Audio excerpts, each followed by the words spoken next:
ہم اکثر اس بات کو کوئی اہمیت ہی نہیں دیتے کہ ہم ایک آزاد ملک کے شہری ہیں۔ ہمارے شہر وہ تمام علاقے پرامن ہیں جہاں ہم جاتے ہیں۔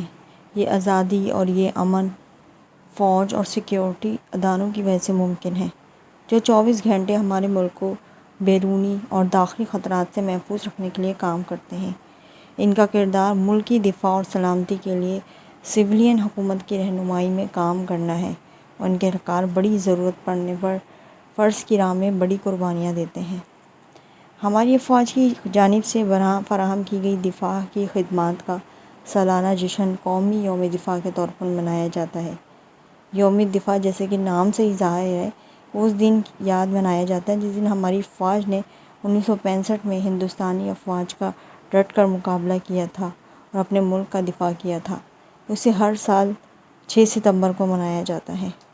دشمن نے 6 ستمبر 1965 کو ہمارے ملک پر حملہ کیا۔ یہ مقبوضہ کشمیر میں پاکستانی افواج کی پیش قدمی روکنے کے لیے رد عمل تھا۔ دشمن نے مرکزی طور پر لاہور، سیالکوٹ اور سندھ کے صحرائی علاقوں پر حملہ کیا تھا، اور 22 ستمبر 1965 تک جنگ جاری رہی، جس کے بعد فریقین نے اقوام متحدہ کے زیر انتظام جنگ بندی کو قبول کر لیا۔ ہماری افواج نے نہ صرف زیر حملہ علاقوں کو کامیابی سے دفاع کیا، بلکہ ہزاروں شہریوں اور ان کے گھروں کی حفاظت کو بھی یقینی بنایا۔ چنانچہ ہماری ذمہ داری ہے کہ ہم اپنے ملک کے ان تمام فوجی اہلکاروں کی عزت و تکریم کریں جنہوں نے اپنی زندگیوں کا نذرانہ پیش کیا تاکہ ہمارے رشتہ دار اور ہمارے ہم وطن چین کی نیند سو سکے۔ یہ عزت و تکریم ان فوجی اہلکاروں کو بھی ملنی چاہیے جنہوں نے ہمارے شہداء کی حمایت کی، اپنی جان کو خطرے میں ڈالا۔ ہمارے کئی شہید قومی ہیرو کو ان کی جرأت اور بہادری کے اعزازات دیے گئے۔ سب سے پہلے اونچا قومی اعزاز نشان حیدر ہے، جو میجر راجہ عزیز بگٹی کو 1965 میں لاہور کی بیدیا علاقے کے دفاع میں ان کے بے مثال کردار کی وجہ سے عطا کیا گیا۔ وہ ان گنے چنے چند دیگر بہادر فوجی اہلکاروں میں سے ہیں جو مختلف جنگوں اور معرکوں میں شہید ہوئے اور یہ اعزاز حاصل کیا۔ انہوں نے پاکستان کے دفاع کے لیے سب سے بڑی قربانی یعنی اپنی جانوں کا نذرانہ پیش کیا۔ یوم دفاع ہمارے اس عزم کی تجدید کا بھی دن ہے کہ ہم ایک مضبوط قوم ہیں۔ ہم کسی بھی غیر ملکی قوم سے ڈریں گے نہیں، چاہے وہ جتنی بھی مضبوط کیوں نہ ہو۔ ہماری فوج اس کی اور دیگر چیزوں کی علامت ہے۔ ہماری فوج ہمارے عظیم ملک پاکستان کی شجاعت اور حربی تکنیکوں کا مظہر ہے۔ اور یوم دفاع یہ سب کچھ یاد رکھنے کا دن ہے تاکہ ہم مضبوط رہ سکیں، اپنے ملک کے بچوں اور جوانوں کو درست پیغام دے سکیں۔ یوم دفاع پر ملک بھر میں فوجی پریڈز اور ایونٹ منعقد کیے جاتے ہیں۔ فوجی پریڈز میں تازہ ترین ٹیکنالوجیز کی نمائش کی جاتی ہے۔ کبھی کبھی نئے تیار شدہ اسلحہ کی لانچ بھی کیا جاتا ہے۔ ان ایونٹس کا واضح مقصد یہی ہوتا ہے کہ ہمارے ہیرو کو یاد رکھنا اور ہماری فوجی طاقت کا مظاہرہ کرنا ہوتا ہے۔ ہمارے TV channel, social media اس مقصد سے حصول میں اہم کردار ادا کرتے ہیں۔ ہم سب کو اپنے مضبوط افواج پر اور ملک کی زمینی سرحدوں کی حفاظت اور ملک کی سلامتی یقینی بنانے میں ان کے آئینی کردار پر فخر کرنا چاہیے۔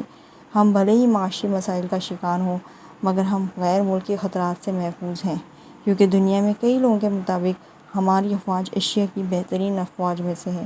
جب ہم اپنے ماضی کے جنگی ہیرو کو سلوٹ کرتے ہیں تو ہم ان کی قربانیوں کی تکریم کرتے ہیں، مگر ہماری افواج نہ صرف جنگ کے دوران معرکوں میں حصہ لیتی ہے بلکہ امن کے دور میں بھی قوم کی تعمیر میں حصہ ڈالتی ہے۔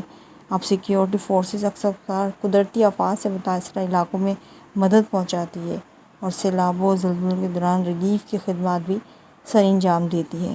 فوج کے زیر انتظام چلنے والے کئی ادارے مثلاً اسکول، کالجز، ہسپتال، سیونلز کو بھی گرہ قدر خدمات فراہم کرتے ہیں۔ ہمارے قومی ہیرو کی تکریم کرنے کا کوئی مخصوص وقت نہیں ہے۔ کوئی بھی اسکول یا کمیونٹی فنکشن کسی بھی وقت منعقد کیا جا سکتا ہے تاکہ ان تمام باوردی خواتین و حضرات کو خراج عقیدت پیش کیا جا سکے جنہوں نے ملک کی سلامتی میں اپنا کردار ادا کیا ہے۔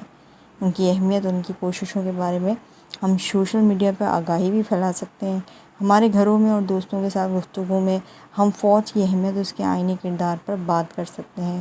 اگر اس سے ہماری نوجوانوں میں فوج میں شامل ہو کر ملک کی خدمت کا جذبہ پیدا ہو جائے تو یہ ایک عظیم نتیجہ ہوگا۔